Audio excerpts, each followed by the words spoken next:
Write a story on honesty of a woodcutter. Once a woodcutter lived in a village. He was very poor. He daily went to the nearby forest to cut woods.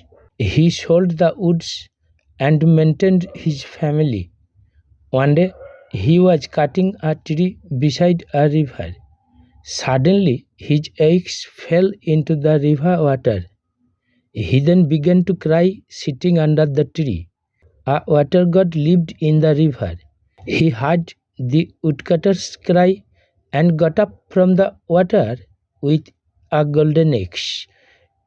The god then said to the woodcutter, "Is this yours?" The woodcutter said, "It is not mine."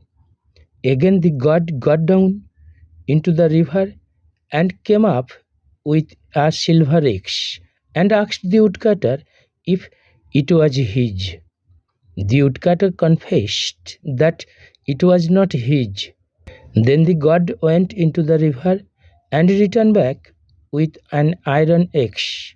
He said to the woodcutter, "Is it yours?" The woodcutter told the god that it was his axe. The god pleased on the honesty of the man and gave all the three axes to him. Moral: honesty is the best policy.